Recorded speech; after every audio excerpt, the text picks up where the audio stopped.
7h31 em Campos, de volta com Folha no Ar, primeira edição.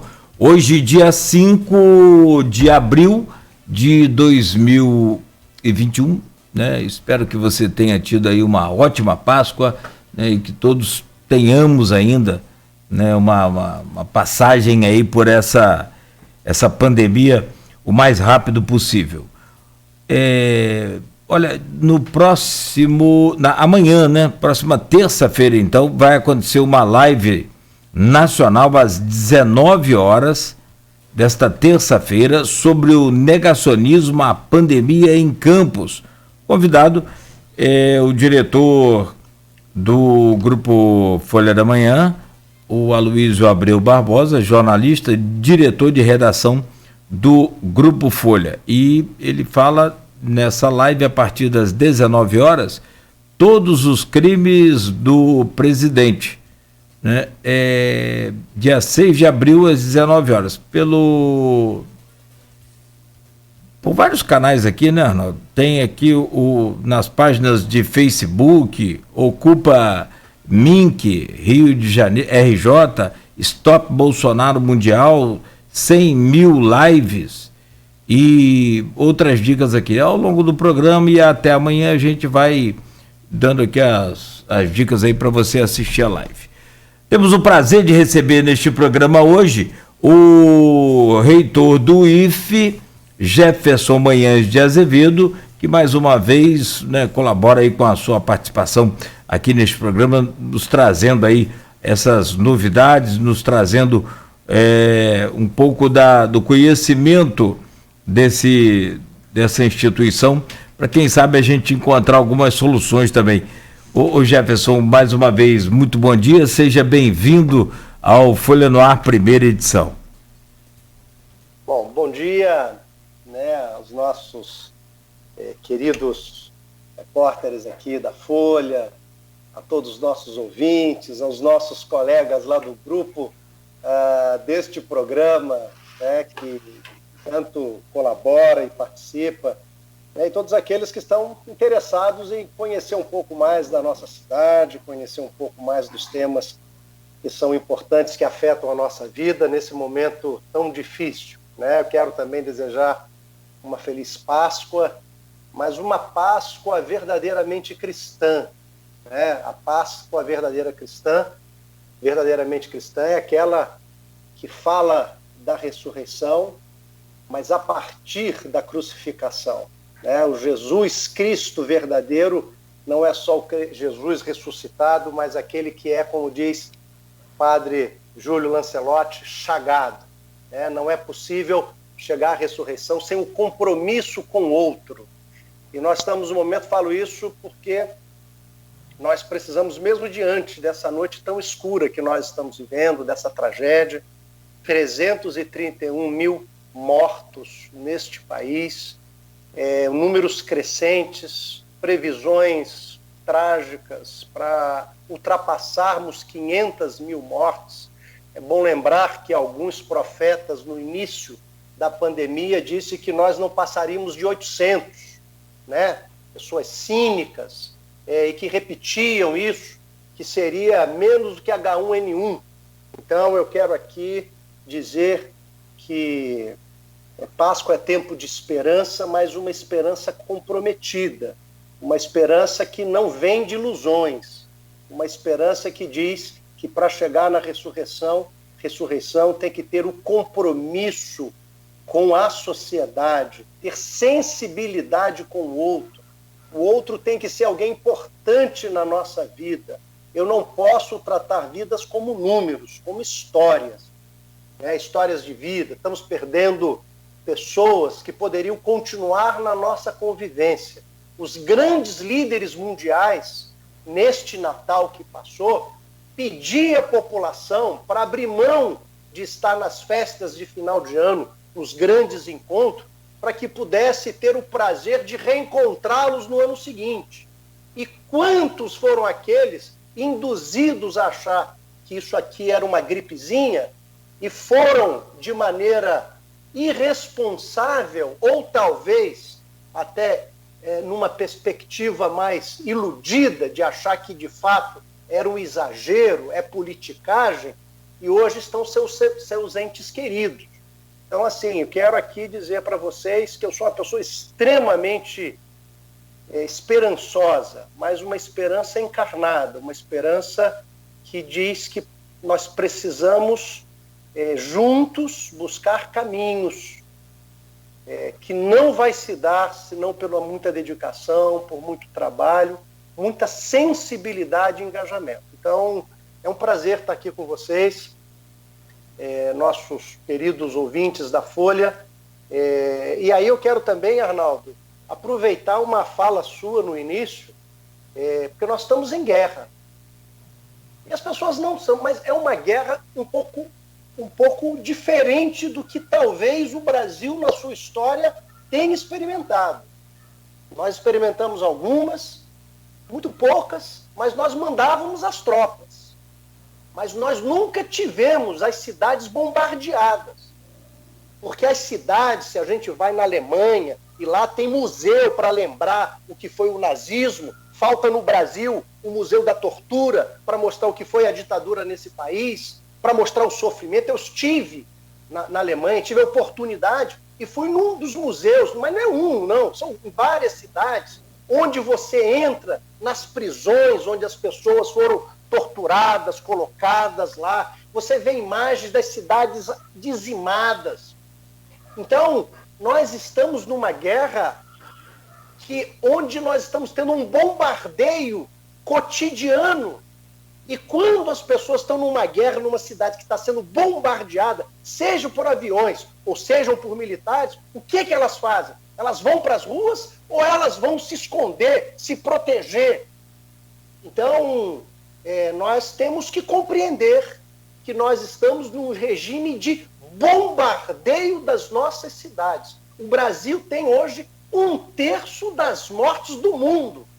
E as pessoas estão brincando e achando que é politicagem, que é ideologia. Estão vedando seus olhos. Então eu quero aqui me solidarizar também com os profissionais de saúde, porque eles estão exaustos, vocês também falaram essa palavra, exaustão. Mas todos nós que também gostaríamos, estou falando no campo da educação, por exemplo, nós gostaríamos de estar com os pátios cheios, encontrando os nossos estudantes, abraçando os nossos estudantes, queremos saber da vida deles, queremos saber do projeto da vida deles, queremos olhar a esperança deles.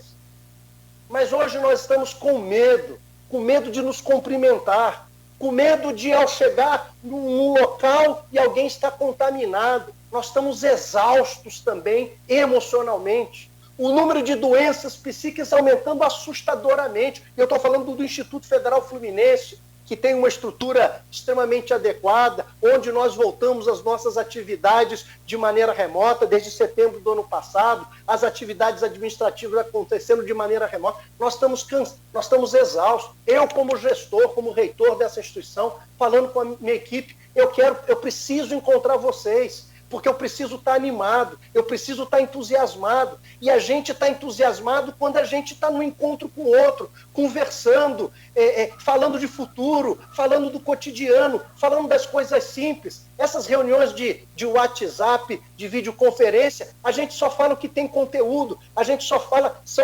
É muito interessante porque a gente está conseguindo agilidade em algumas coisas, mas não estamos falando de humanidade, de vida. Nós não somos computadores, nós não somos programados. Nós precisamos do outro para nos entusiasmar, para às vezes chorar junto.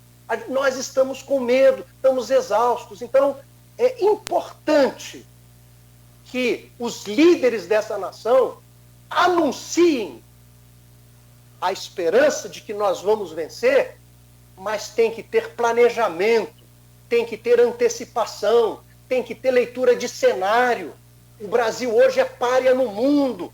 O Brasil hoje é considerado o laboratório do que não se deve fazer numa pandemia. É isso que os líderes mundiais estão falando. Os líderes mundiais, na semana passada, se reuniram, mais de 20 deles, para pensar não só esta pandemia, mas as novas pandemias. E o Brasil não estava presente. O Brasil se faz ausente nessas questões. Não pode. O Brasil é um país, já foi a 8ª economia do mundo, já chegamos à 6ª economia do mundo. É um país com muita pobreza, é um país com muita diferença, mas é um país expressivo na ordem mundial. E nós não estamos na discussão, seja da vacina internacional, seja de pensar as novas pandemias. Nós estamos hoje sendo nós éramos piada. Hoje, nós somos a grande preocupação do mundo.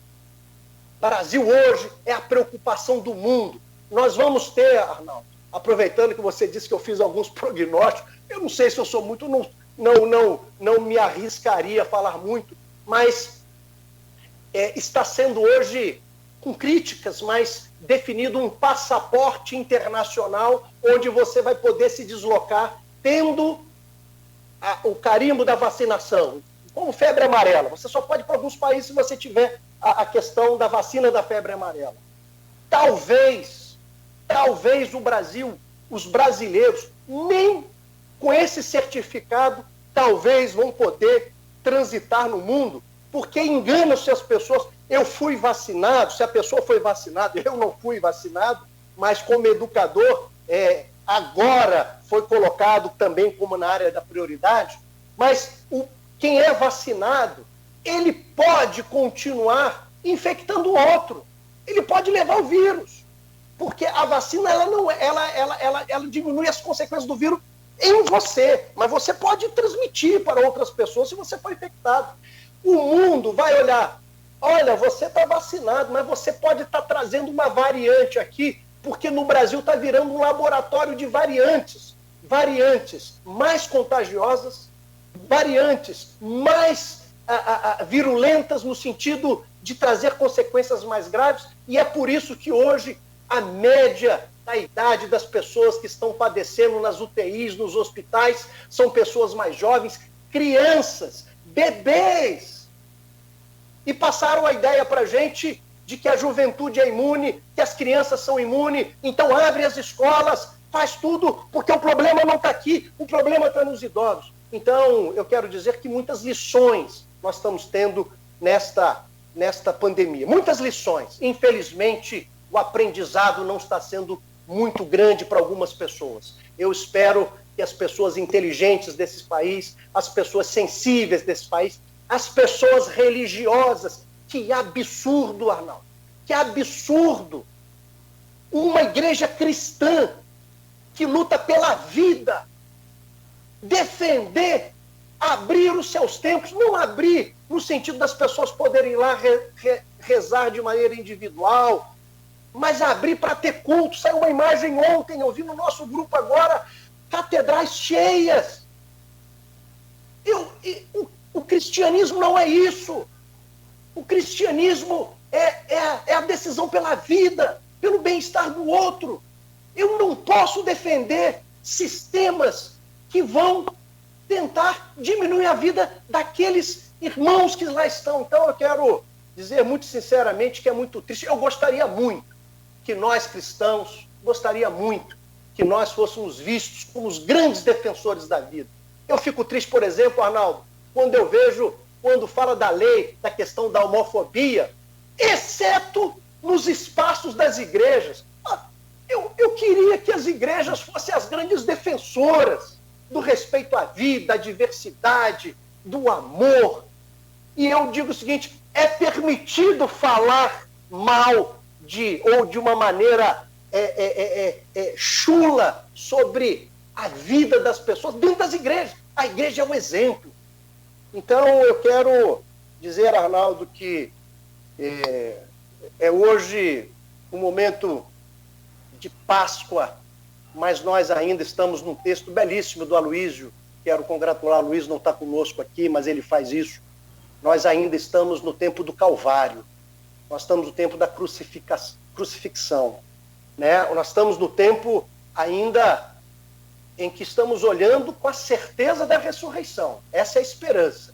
Mas ainda estamos passando por uma grande tragédia. Muitas chagas estão sendo marcadas nas pessoas. Espero que aqueles que não estão infectados possam ser marcados com a chaga do amor, do compromisso, de olhar para trás e dizer o que eu estou fazendo para ajudar aqueles profissionais que estão no hospital, aquele meu avô, minha avó, meu pai, minha mãe, meu filho. Eu quero saber o que eu estou fazendo. Eu quero ter a chaga de não ter a vergonha de olhar para trás e ver que eu não me comprometi com a vida do outro, ou que eu fui responsável com a morte de uma outra pessoa. Então, a todos vocês, um bom dia. Diz que bom dia, dia vem do di, né, que é do sânscrito, que é a palavra que deu origem à palavra dia, mas também à palavra Deus. Porque Deus, em todas as religiões, tem poucos consensos, mas Deus é sempre luz, Deus é sempre esperança, Deus é sempre amanhecer. Então, que seja um grande amanhecer. A gente ainda está numa noite sem estrelas, como disse Martin Luther King. Mas é sem estrela, é escuridão, mas tenha certeza da aurora, tenha certeza do amanhecer. Eu quero estar entre esses que estão na certeza do amanhecer. Então, bom dia a todos, um bom Deus, e que a gente tenha um tempo de ressurreição neste país tão crucificado pelas tragédias da Covid-19.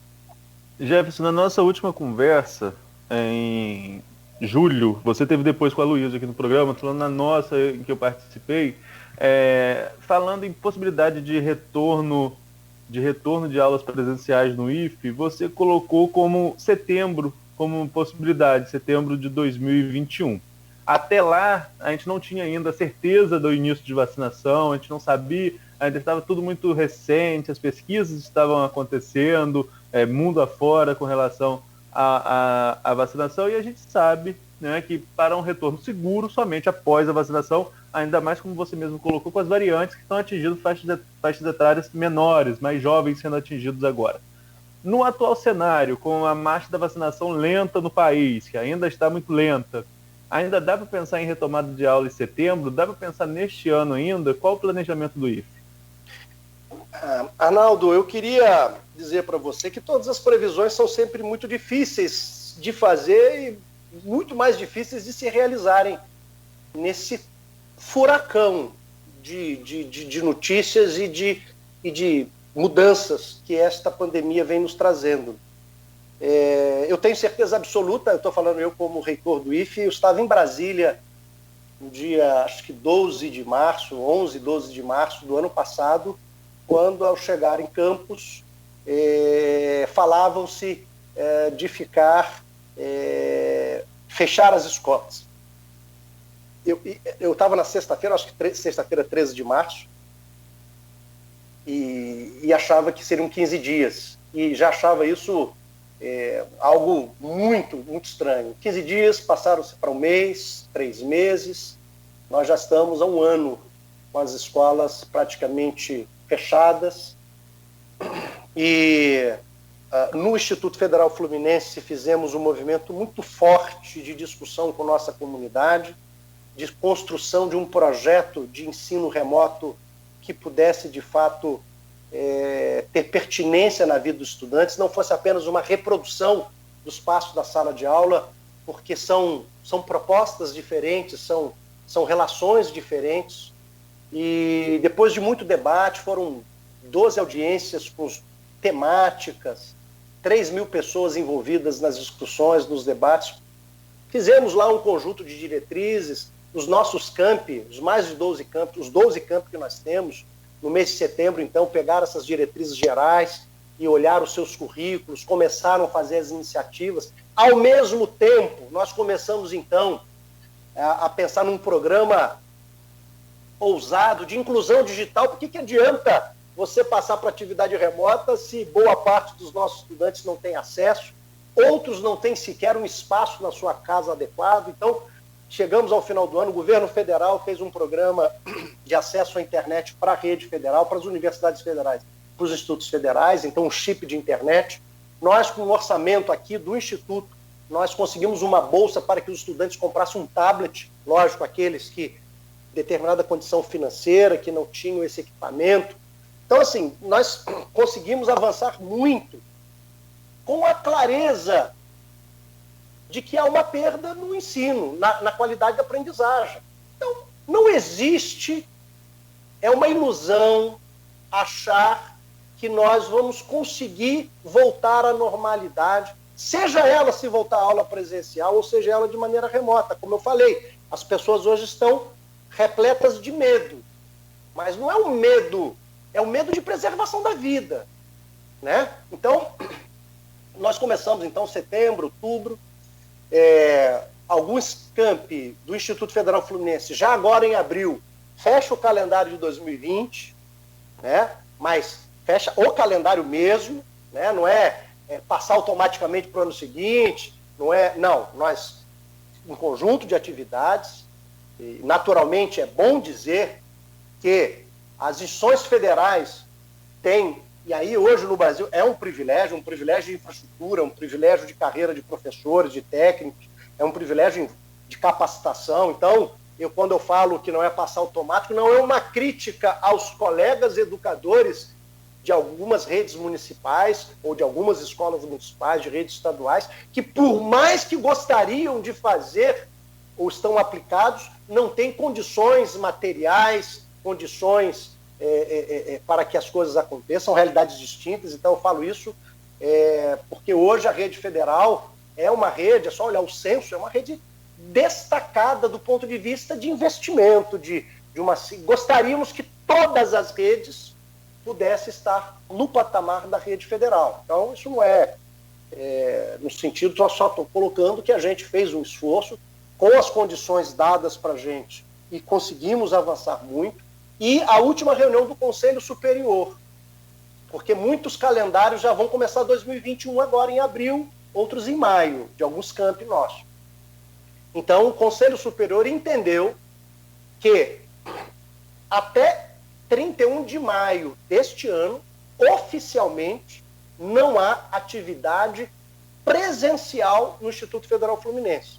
Continuam as atividades letivas, remotas, e até dia 31 de maio não haverá presencialidade.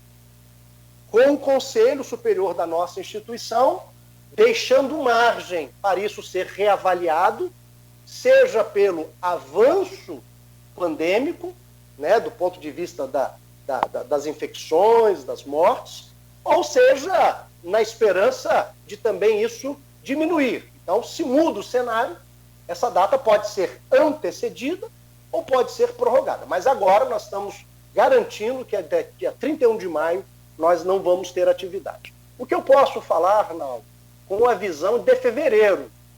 Então, se a gente usar março, piorou, né? Mas a visão de fevereiro, na rede federal, nós imaginamos que até junho nós não teríamos condições para ter atividades presenciais. Seria a partir de julho. Mas isso era com a discussão de fevereiro nosso, com os números de fevereiro. Com os números de março, que seria o pior mês, mas agora já estão dizendo que abril será tão ruim ou pior do que março. Então, diante do colapso do sistema, quem imaginava a cidade de São Paulo, infraestrutura hospitalar de primeiro mundo, destacado no Brasil, referência mundial, ter alguns hospitais que também faltou oxigênio. Assim, agora vai faltar anestésico. Então, assim, eu acredito, assim, nós estamos trabalhando, então temos grupos de trabalho lá com o sistema, foram aprovadas as diretrizes de biossegurança da instituição. Nós queremos, ansiosos para no segundo semestre nós voltarmos. Essa é a meta. Mas como eu falei para você, lá em 13 de março eu achava que eram 15 dias. Depois passou para um mês. Depois passou para julho, agosto, março. O Ministério da Educação, inclusive, soltou uma portaria. Com dados de novembro, é bom lembrar que em novembro nós tivemos uma curva descendente, né, no início de novembro, de mortes e de infecções. Então o Ministério já anunciou, em março nós voltamos. 1º de março, tem a portaria, 3 portarias que saíram ao longo de dezembro. Entretanto, o quadro agora é muito pior do que junho, julho do ano passado. Então, assim, nós estamos num momento difícil. E é bom lembrar que a nossa instituição trabalha com ensino médio, e trabalha com ensino superior. Okay? Então, assim, também é importante tratar isso, porque também, em várias partes do mundo, há um grande debate no Brasil também, a questão da educação infantil e talvez o primeiro segmento do fundamental. O fundamental estão tendo prejuízos ainda maiores pela dificuldade das crianças terem... Porque o ensino remoto, ele exige a educação à distância, nosso é ensino remoto, mas a educação à distância exige uma disciplina, uma autodeterminação que as crianças, né, e muitas vezes os adolescentes não têm.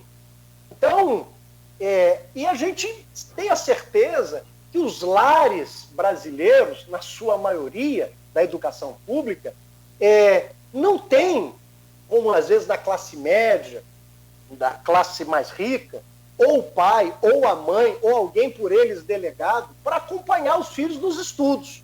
Infelizmente, nós não estamos tendo, né?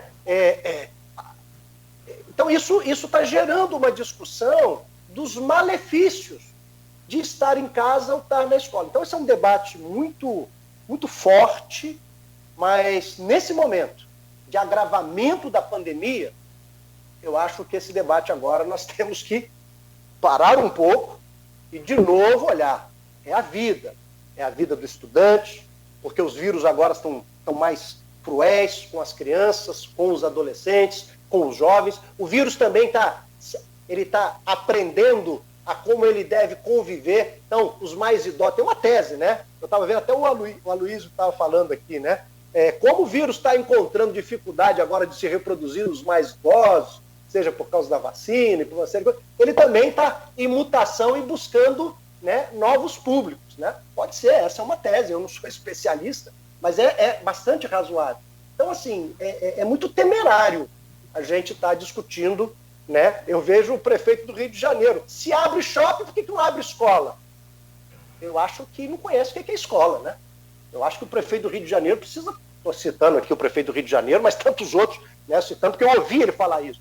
Se abre shopping, se abre restaurante, por que não abre escola? Escola é uma outra coisa, né? Escola, eu não sei se vocês acreditam que saibam, né? Mas o que é determinante no sucesso do estudante, se a gente pegar todas as variáveis, que mais impactam é uma coisa chamada relação professor-aluno.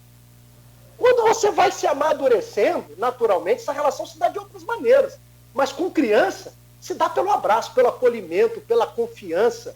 Muitas dessas crianças são violentadas, são crianças barulhentas por dentro, porque a vida delas é uma vida cerceada de direito, de espaço, de direito a brincar, ao lazer, e ela quer um professor para encontrar, ser acolhido. Então, assim, os professores estão vivendo dramas, né? Quantas reportagens a gente vê de professoras que se protegem e vão na casa do estudante para acolher, porque as crianças estão ansiando, né? Encontrar também a professora, o professor, todos nós queremos nos reencontrar.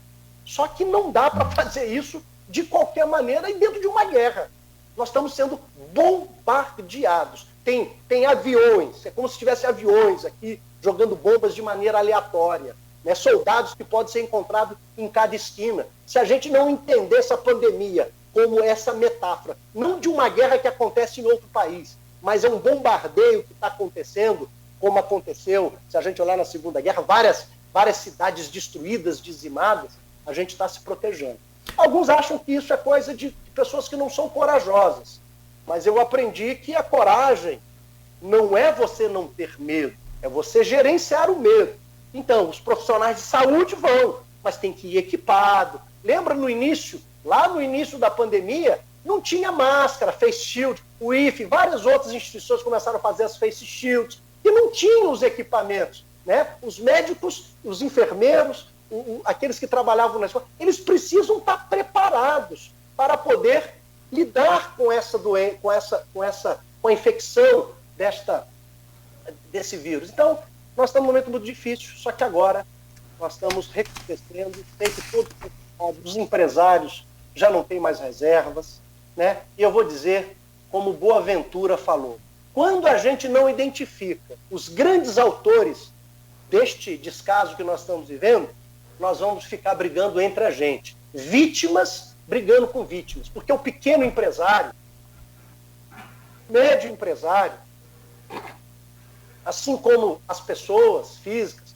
as pessoas que precisam na rua vender um salgadinho, vender um picolé, vender, precisam às vezes as praias abertas, né? Então, você é morador da região aí de São João da Barra, que prejuízo que está tendo, as pessoas que moram só tem o verão, para às vezes ter a reserva do ano inteiro, às vezes é a Semana Santa, um feriado. Olha o desgaste que o prefeito tem, lá nesse caso a prefeita, olha o desgaste que o governador tem. Agora eu faço uma pergunta, 27 governadores, mais de 5 mil prefeitos, todos eles falando que é preciso parar, e só tem um governante que diz que tem que abrir tudo. Quem deve estar errado? Todos os líderes mundiais, todos os países sérios que controlaram a pandemia, todos que controlaram a pandemia, porque não tinha vacina, foi com lockdown ou nacional, ou regional, ou naquele onde tinha contaminação. O Brasil foi o único que teve a variante do Amazonas transferir as pessoas de um estado para o outro sem os cuidados que uma variante infecciosa como aquela merecia. O que aconteceu? Espalhou vírus por todo mundo, por todo. Não só por isso, mas porque as pessoas saíram do Rio de Janeiro agora nesse verão, foi entrevistar uma pessoa, da onde sou eu sou de Manaus. A Manaus pegando fogo, sem oxigênio, com uma nova variante e passando férias no Rio de Janeiro. Então, assim, mas a culpa é do povo. Olha, eu quero dizer que eu acho que tem poucos inocentes nesse processo. Mas tem uns que têm mais responsabilidade do que o outro. Porque ser gestor público é enfrentar decisões difíceis, é priorizar, é tentar antecipar, é planejar, é leitura de cenário. Cadê os comitês nacionais para olhar os cenários, como a maior parte dos países fizeram? A Inglaterra, desde maio do ano passado, já tinha um comitê prospectando potenciais vacinas. Por isso que a Inglaterra é um bom exemplo.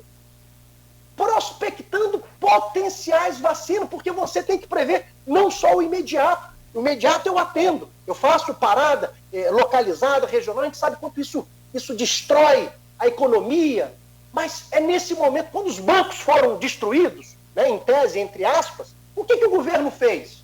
Fez lá, acho que eu me lembro, era o PROEF, não, era um nome de um programa que pegou dinheiro público e colocou nos bancos. Assim aconteceu nos Estados Unidos, assim aconteceu no Brasil.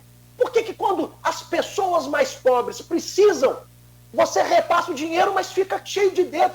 Não sei se eu devo, porque as pessoas precisam. Se os bancos precisaram num tempo, agora são as pessoas. É para isso que existe o Estado. O Estado é um acordo civilizatório de que ele é aquele ente que é o que vai suprir as necessidades quando houver problemas.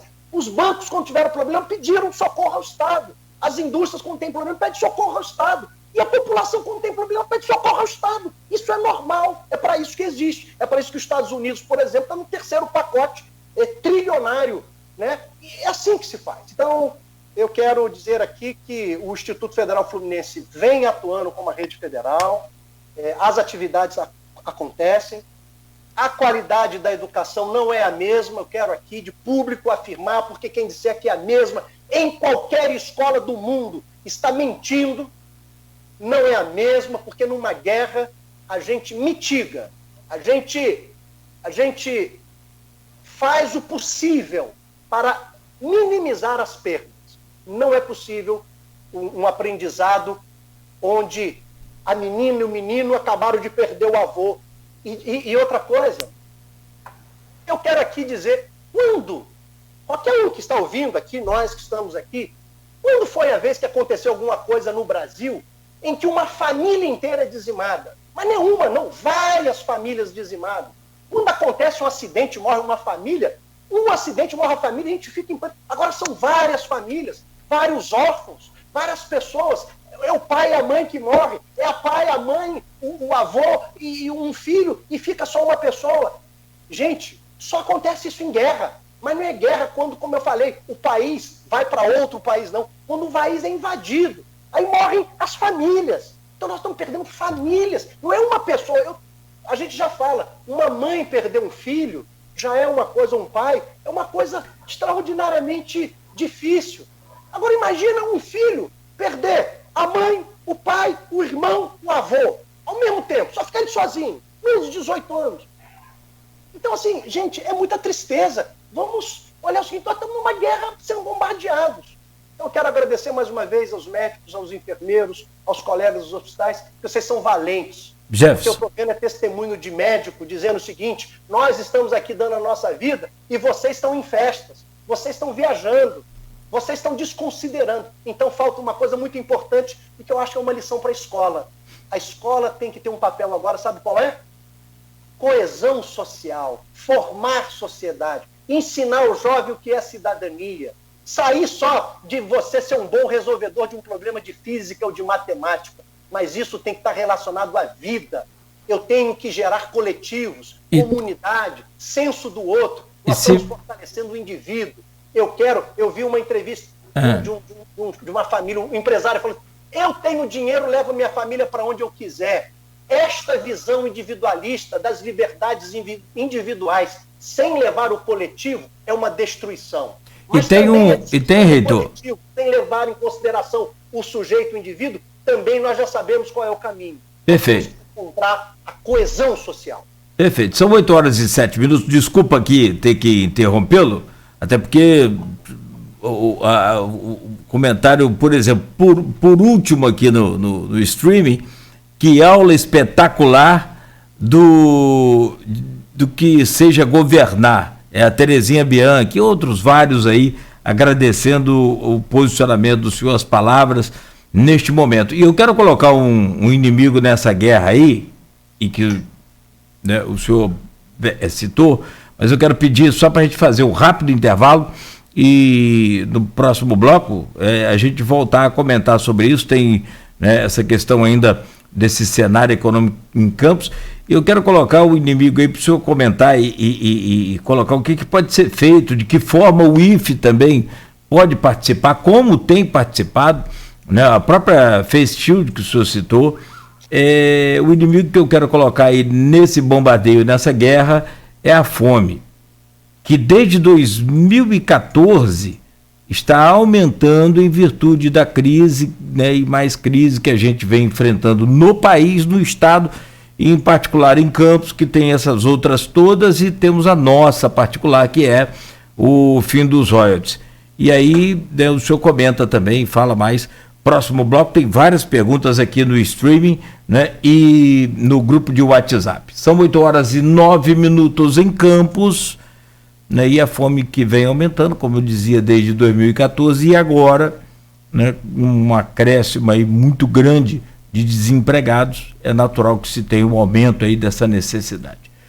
Rápido intervalo, a gente volta com o professor Jefferson Manhães, reitor do IFE, ao vivo aqui conosco, neste programa de hoje, e com o jornalista Arnaldo Neto, no oferecimento dos laboratórios Plínio Bacelar, Clínica Proteus e Dedumas Baterias.